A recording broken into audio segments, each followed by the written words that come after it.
Hey Gen Max, in this video we're talking pesos, and I mean super pesos. Right now the peso is super strong, but what does that mean for people who are looking to move to Mexico or people who have already moved to Mexico?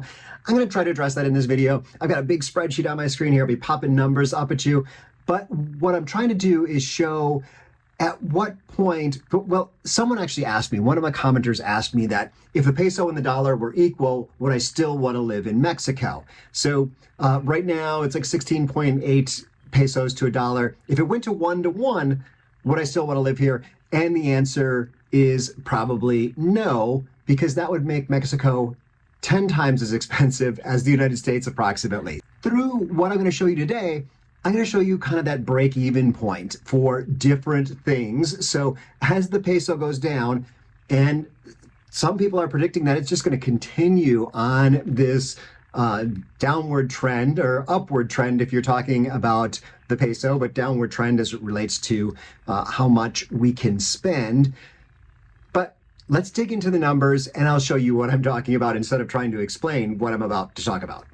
For this video, I'm using numbeo.com, and this is a great tool. If you watch, there was another video, you'll see it in one of these corners where we talked about expenses and about financial requirements and whatnot. But this one is talking specifically about exchange rates, and I am talking about, I'm going to be comparing to US dollars. So if you are Canadian, just know that it's even worse for you because the Canadian dollar is weaker comparatively than the US dollar. So let's go through and do our first thing. So I went to Numbeo and I said, okay, what's a meal in an inexpensive restaurant? What does it cost in Portland, Oregon, where I'm from? And what does it cost here in La Paz, Mexico? So this isn't true for all of Mexico. This isn't true for all of the United States. If you were to compare a really inexpensive place in Mexico to a really inexpensive place in the USA, though, it would probably be similar. Same thing if you were to compare like a Cabo or something, which is one of the more expensive places in Mexico, to say LA or San Diego, you'd probably have a similar thing. It just everything would be higher or everything would be lower. So I feel like Portland and La Paz are pretty comparable. But inexpensive restaurant, you're going to pay about 150 pesos for a meal in an inexpensive restaurant. And back home in Portland, you could pay about $20 for that same meal. Más o menos. So right now, using my spreadsheet here, we're close enough to 17-to-1. We're below, or it's 16.8, 16.7 something to 1. But so we'll say we'll round up to 17-to-1. That peso, that meal costs $8.82. That in here in La Paz, if we're using US dollars. So comparing using that exchange rate. So it's a lot cheaper than it is, about half the price of what it would cost in Portland. And you can see here as we go down the line, 16, 14 pesos to 1, it starts to get up to $10.71. And if we make it all the way down to 8 pesos to $1, it's $18.75. So for a meal in an inexpensive restaurant, Mexico will be more affordable until the exchange rate dips below 8 pesos to a dollar.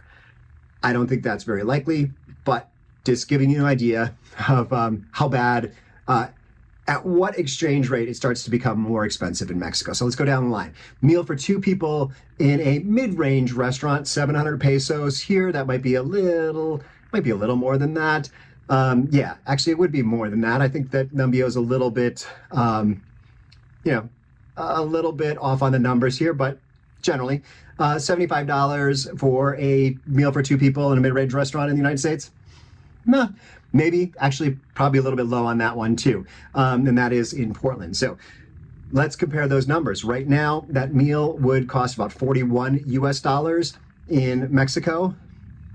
Slide it down, and you'll see right once again, when it's 8 pesos to 1 US dollar, it'd be $87. That'd be the point where it is more expensive in Mexico.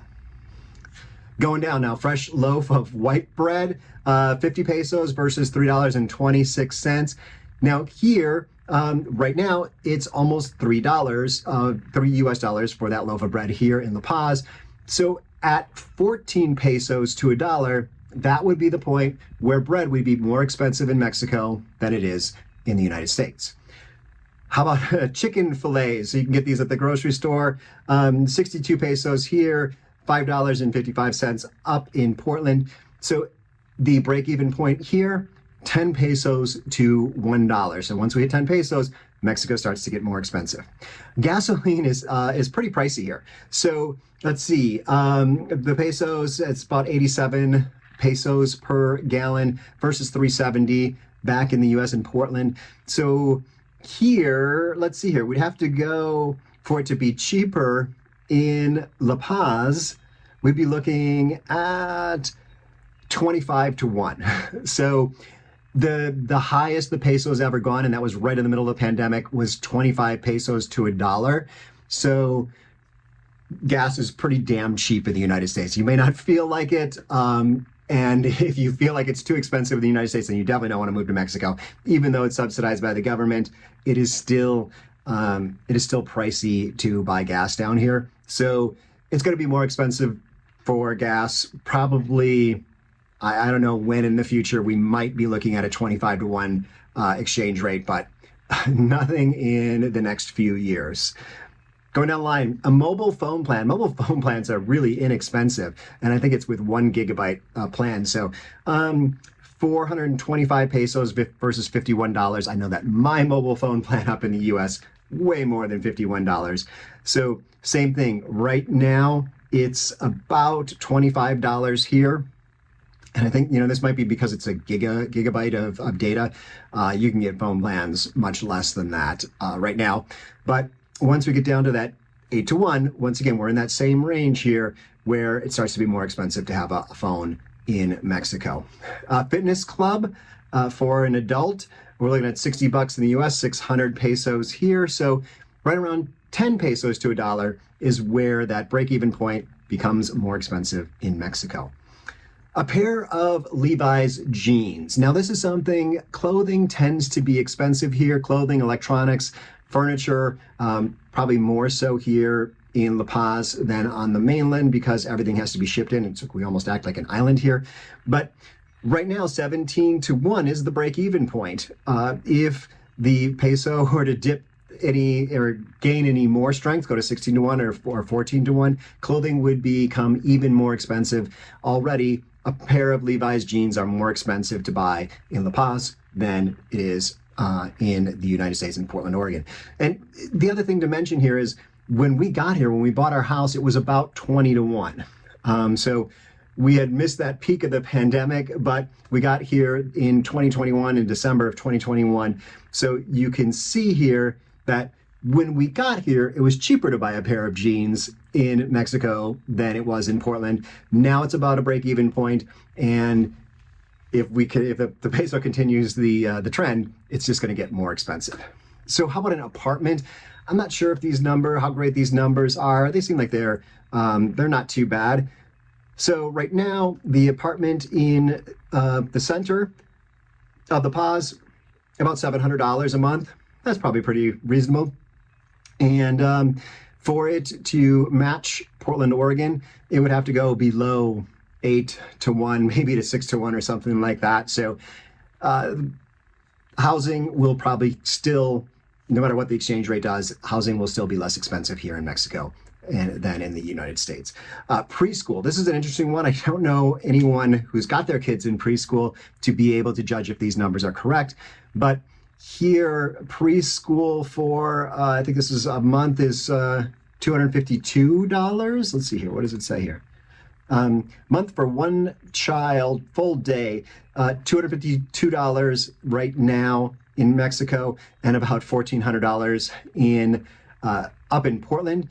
So yeah, you'd have to go to 6 to 1, 4 to 1, maybe even 3 to 1. So this is getting close to that point where the commenter mentioned, 1 to 1 pesos to dollars, that preschool would become more expensive in Mexico. It's going to take a long time for the peso to get that strong. Okay, so those are all from numbeo.com. Let's go down to my observations. So a plumber, and this is kind of guess based on what we've had around the house. So, about 250 pesos an hour. So, maybe, $14, $15 an hour, maybe a little less. and at least $100 US an hour. It's probably more expensive than that now. But let's see here. So the plumber is almost always going to be less expensive in Mexico. So you'd have to go really, really low for or the peso would have to get really strong for the plumber to become more expensive in Mexico. And how about a margarita? So we're talking about 110 pesos for a margarita, and that works out to about $6.50 right now. And back in Portland, $10. It's probably a little light. It's probably more like $12 unless it's a happy hour or something. So the break-even point for margaritas is 10 to 1. And then house cleaning. This is another thing that's great in Mexico. So what you're seeing here essentially is the more labor that is involved in something, the more the exchange rate has to change, has to get stronger in Mexico for it to be more expensive. But when you're talking about goods, especially imported goods, that kind of changes. And it's a little bit tricky here because when you're talking about imported goods, the exchange rate starts to get into play. But the more stuff there is, the more, like a couch or something like that might even be more expensive right now in La Paz than it is in the United States at a 17 to 1 exchange rate. But something that is pure labor, like house cleaning, is going to be pretty affordable for a while. So right now we pay 1,000 pesos to get our house cleaned here. We'd probably pay about 250 back in Portland for that same service. So it costs us about $60 now. And it looks like our break-even point would be past 18 to 1, so probably more like 4 to 1. And I don't think the peso is going to that level. So let me add in a personal example right now. So we're replacing a window in the casita, and I got a quote for 9,100 pesos for a custom-made window, aluminum window. And in the US, I'm guessing that'd be like $600. I really don't know. I haven't bought a custom-made aluminum window in the US. And this is from one of the nicer places in town. I could get it much less expensively by going somewhere else. But anyway, right now that window is about 535 US dollars. That 9,000 is translating to that. So if it was, about 15 pesos to $1, it would be an even match between prices in the US and prices here on that particular window. Now, I've been really struggling to pull the plug on buying this window, and Kat's been like, buy the window, buy the window, buy the window. We have a big hole in our casita right now. If my head is stuck on 20 pesos to the dollar, because that's what it was when we got here, and it was pretty stable there for a while. It would have been a $455 window if we had done this just a couple of years ago, and now it's a $535 window. So it's hard for me, and the peso keeps going down or up, whichever direction. It's going in a way that is not favorable to me, and it's been a little bit of a struggle because I am a cheap bastard, and I'm like, oh, I wish I had bought this window, when we first bought the house, because it would have been less expensive in my dollar terms. But, what are you going to do? I think what I saw through going through all these numbers is that somewhere in that 8 to 10 range is where Mexico is going to be more affordable until the peso gets as strong as 10 or 8 pesos to $1. So I don't think we're going there. There's some people that are predicting that it might go to 13. But what I've done here is to show that for the most part, Mexico is going to be more affordable than the US, even when the exchange rate goes down to 13. The numbers may be a little bit different if you're Canadian. So the numbers may be a little further down the line if you start to compare Canadian dollars to pesos. We might be a lot closer to there being parity with Canada and Mexico in terms of which one is more affordable. Now, of course, there's a lot of other reasons to move to Mexico, but if your number one reason to move here is because it's affordable, then you might want to look at this super peso, especially those of you from Canada.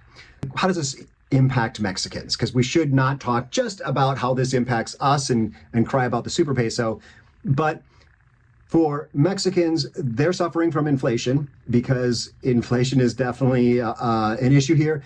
The minimum wage has gone up in Mexico, so that's good for Mexicans who are in that lower tier. For Mexicans who are able to travel, for Mexicans who are the more wealthy Mexicans, the super peso is great. They're able to head over to the U.S. They're able to, go and buy imported goods that cost less now. Their pesos are going further. If you're buying something that has like raw material from another country, say, aluminum or steel or something, that's coming in. They were able to buy that at a lower rate in the peso. So the big negative of the super peso for Mexico is remittances. Remittances are a big chunk of the Mexican economy. This is people who move to other countries, most likely the United States, and send money back. And they send part of their paycheck back to Mexico. And of course, they're making US dollars when they do that, and they're sending US dollars. But now as the peso gets stronger, the people here in Mexico, their families are getting less, they're getting fewer and fewer pesos. So the average right now is $390 US. That's the average remittance that comes to a family. That's a monthly thing. And so right now that works out to about 6,000 pesos. And to be able to give this a little bit of something that helps make sense, I translated this to gallons of gas. So that is 76 gallons of gas. Now, back in when Kat and I bought our house just a few years ago, that same $390 US remittance in Mexico would have resulted in 7,800 pesos or 90 gallons of gas. So, significantly more gallons of gas just a few years ago. And if it continues going down, say it goes down to 14, we're looking at just 5,500 pesos or 63 gallons of gas. So